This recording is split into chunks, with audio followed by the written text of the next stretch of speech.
Have you ever raised your hands in the middle of the night and felt like your words were hitting the ceiling and falling right back down on you? You asked, you cried, you begged, and still nothing changed. The job didn't come. The marriage didn't happen. The sickness didn't lift. The loneliness didn't leave.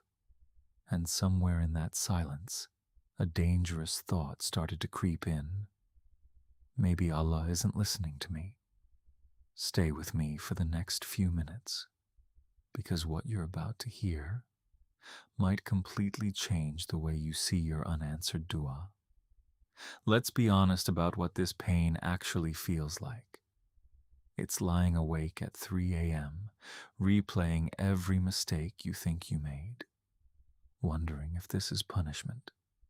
It's watching everyone around you get married, get hired, get healed, get pregnant, while you're still waiting. It's making dua after every prayer for months, for years, and still checking your phone, your test results, your bank account, and seeing nothing has moved. It's the exhaustion of hoping, because hoping and being let down over and over hurts more than not hoping at all. If that's where you are right now, I need you to hear this clearly. You are not being punished. You are not forgotten. You are in the middle of a story that hasn't finished yet. And the Qur'an gives us proof of that through a man who was swallowed by the sea. His name was Yunus alayhi assalam. He left his people in frustration, believing they would never accept the message he brought. He boarded a ship. A storm hit, lots were drawn, and Yunus was thrown into the ocean. Then came the moment that should have been the end of him. A massive whale swallowed him whole. Picture that for a second. Not just drowning, not just lost at sea, swallowed. Trapped inside the belly of a creature, inside the darkness of the ocean, inside the darkness of night. 3 layers of darkness stacked on top of each other with no way out. This is a man who had no phone, no light, no way to even see his own hands. Every human explanation would say, this is over. But in that darkness, Yunus didn't stop calling on Allah. He said the words that Muslims still repeat today in their most painful moments. There is no God but you. Glory be to you. Indeed, I was among the wrongdoers. Surah Al-Anbiya 21:87. He didn't demand answers. He didn't argue with his situation. He turned inward, admitted his own shortcomings, and called out to the only one who could reach him in a place no human ever could. And Allah says clearly, had he not been one of those who glorify him, he would have remained in the belly of that whale until the day of resurrection. So what does this mean for you right now, in your own darkness? It means the size of your problem was never the real issue. Yunus wasn't saved because his situation became easier. His situation was arguably the most impossible one a human being has ever faced. He was saved because of what he did inside that darkness. Think about your own belly of the whale. Maybe it's a diagnosis. Maybe it's a marriage that isn't coming. Maybe it's debt that keeps piling up no matter how hard you work. Whatever it is, it can feel like 3 layers of darkness closing in on you. But your way out was never going to come from panicking or from resentment or from silently believing you've been abandoned.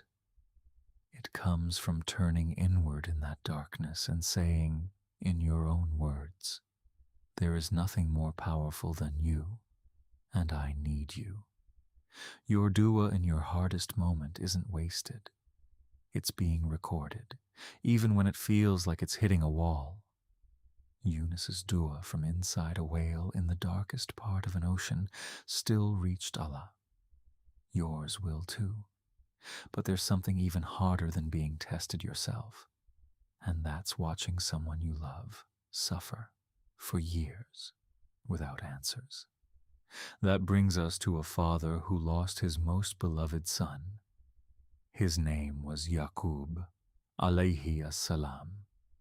His son Yusuf was taken from him by his own brothers out of jealousy and thrown into a well. Yaqub was told his son had been killed by a wolf and shown a shirt stained with false blood as proof. Now picture the grief of a father who believes his child is gone forever, not for a day, not for a week, for years. The Qur'an tells us his eyes turned white from constant weeping, from a sorrow he kept suppressing inside himself. His other sons even mocked him gently, telling him he would ruin his health grieving over someone they believed was already dead. And Yaqub's response is one of the most powerful lines in the entire Qur'an. He said, "I only complain of my grief and sorrow to Allah, and I know from Allah that which you do not know." Surah Yusuf 1286. He didn't pretend he wasn't in pain. He didn't fake a smile and say everything was fine. He admitted his sorrow was real, but he made a decision about where that sorrow would go. Not into despair, not into blaming Allah. Straight to Allah, as a complaint made only to the one who could actually do something about it. And he never stopped believing his son was alive, even after everyone else had accepted the story as finished. Now ask yourself, where do you take your grief? Do you scroll through your phone at midnight, drowning in comparison, letting your sadness turn into bitterness? Or do you do what Yaqub did, quietly, privately, taking every ounce of your pain directly to Allah and refusing to let go of hope even when the evidence around you says to give up? Yaqub waited decades, not months, decades, and he never called it hopeless, because he understood something you need to understand too. Allah knowing something you don't know is not the same as Allah forgetting you. Your years of waiting are not proof that your dua failed. They might be proof that something bigger than you can currently imagine is quietly being written for you. There's one more story.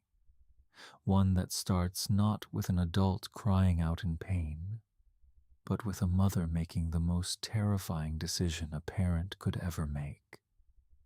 When Pharaoh was killing every newborn boy out of fear of losing his throne, the mother of Musa was told by Allah, through revelation, to do something that seemed impossible to any parent. She was told to place her infant son into a basket and set him afloat on the river. Imagine that fear. Placing your own child into the water, trusting a command you don't fully understand, with soldiers hunting for exactly this kind of baby. The Quran describes her heart as becoming empty, consumed only by anxiety for her son, so much that she almost revealed everything out of sheer panic. Surah Al-Qasas 28:10. But Allah strengthened her heart. And that basket, carrying the very child Pharaoh feared, floated directly into Pharaoh's own palace and was raised under Pharaoh's protection, in his own home, at his own expense. The exact danger she was fleeing became the exact place of her son's safety. This is what you need to remember when your own plan feels like it's falling apart. You might feel like you're floating blindly, with no control over where your life is heading. Your job situation, your health, your marriage, your finances. It can feel like a baby in a basket on an open river, completely exposed. But the same power that guided that basket safely into the last place anyone would expect is guiding your situation too. What looks like danger to you might actually be Allah moving you exactly where you need to be. What looks like loss might be preparation for something you can't yet see. So here is what all three of these stories are really telling you. Yunus teaches you that no darkness is too deep for your dua to reach Allah. Yaqub teaches you that your grief belongs with Allah, not in despair, and that waiting does not mean forgotten. And the mother of Musa teaches you that Allah can turn the very thing you fear into the very thing that saves you. Your unanswered dua is not evidence that Allah has left you. It's evidence that your story isn't finished being written yet. Every single verse you just heard was revealed thousands of years ago, about people who felt exactly what you're feeling right now. And Allah preserved their stories so that one day, someone exactly like you would hear them at exactly the moment you needed them. So tonight, when you make dua again, and it feels like silence, remember Yunus in the belly of the whale. Remember Yaqub grieving for decades. Remember a mother trusting Allah with her own child in a river. Your situation may look impossible to you, but it has never been impossible for Allah.